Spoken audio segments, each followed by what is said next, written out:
Welcome to the Explainer. Whenever a massive global tournament kicks off, we expect some drama. But let's be totally honest here. Opening matches, they're usually pretty tense, low scoring, and sometimes a bit boring. Well, the 2026 World Cup opening match between Mexico and South Africa delivered something else entirely. Pure, unadulterated refereeing chaos. We aren't just looking at a normal game of soccer today. We're taking a deep dive into a case study of how technology, human error, and the modern rulebook all violently collide on the world's biggest stage.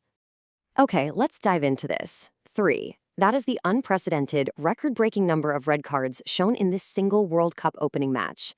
For a little context, opening games are usually really cautious affairs. So to see a referee reach for their back pocket 3 separate times in the very first game of a 104-game tournament, that is historic. But the real story here isn't just the sheer number of dismissals. It's how each of these cards exposes the exact mechanics and, quite frankly, the flaws of the video assistant referee system, or VAR.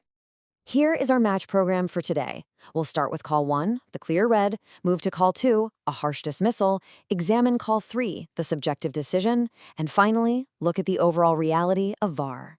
To truly understand the absolute pressure cooker this game became, you really have to look at the chronological timeline. We actually don't get our first major flashpoint until the 49th minute, right after the second half begins. But look at how the tension just skyrockets at the very end of the match. The final 2 red cards are clustered in the 84th minute and deep into stoppage time at 90+2.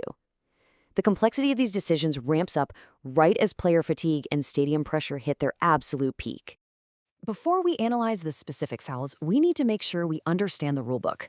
You are going to hear the acronym DOGSO a lot in this explainer. It stands for the denial of an obvious goal-scoring opportunity. In plain English, if an attacker is breaking toward the goal with a clear chance to score, and a defender commits a foul to stop them, that defender gets a red card. Simple enough, right? But the key word here, and the one that's going to cause all sorts of controversy later, is obvious. To properly analyze these decisions, we need to know the key figures involved. Down on the pitch, dealing with all the real-time chaos, is referee Wilton Pereira Sampaio. Up in the VAR booth, reviewing the footage, is Nicholas Gallo Bargan. But to really figure out what happened today, we're bringing in an expert witness from our source material, Andy Davies. Davies is a former select group referee with over 12 seasons of elite experience across the Premier League and Championship. He knows exactly how these VAR protocols are delivered on a match day, so we can definitely trust his breakdown. Section 1, Call 1, the clear red. This first call establishes our baseline. It shows us exactly what it looks like when the rules are applied undeniably and correctly. Here are the indisputable facts.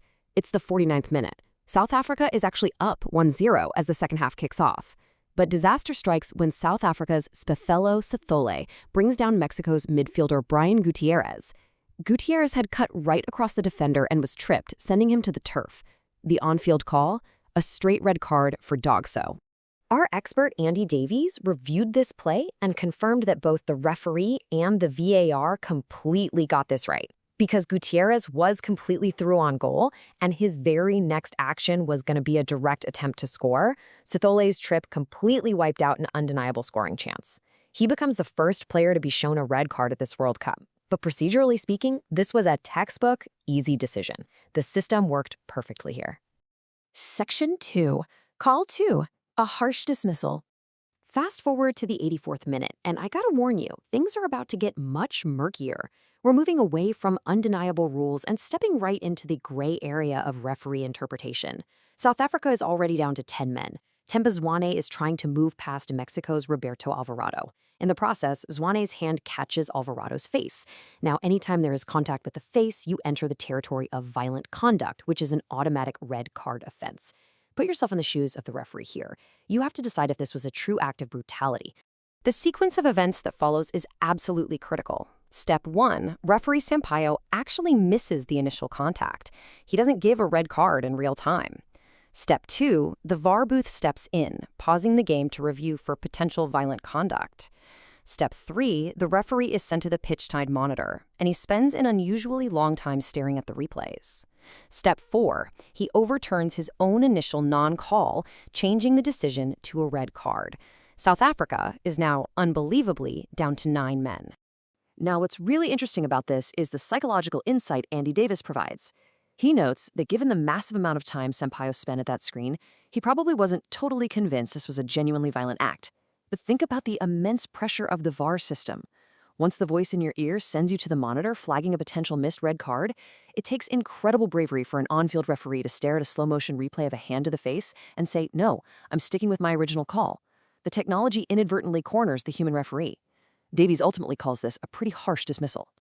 Section 3, Call 3, the subjective decision. If Call 2 was all about psychological pressure, Call 3 is entirely about the limits of technology to solve human subjectivity. It's the 92nd minute. Despite being down 2 men, South Africa mounts a massive counterattack. It's a 4-on-3 breakaway. Kuliso Mudau is racing toward the penalty area when Mexico's Cesar Montes gets across and clips him just outside the box. The referee blows his whistle and is incredibly quick to pull out a red card for DOGSO. The VAR quickly reviews it and lets the red card stand. And this brilliantly illustrates why this final call is so deeply controversial compared to the first one. Let's look at the facts side by side. In Incident 1, the Mexican attacker's next touch was obviously going to be a direct shot. It was an obvious goal-scoring opportunity. But in Incident 3, Mudau is out wide on a 4-on-3 break. As Davies points out, Mudau's very next action was much more likely going to be a cross to a teammate, not a direct shot on goal.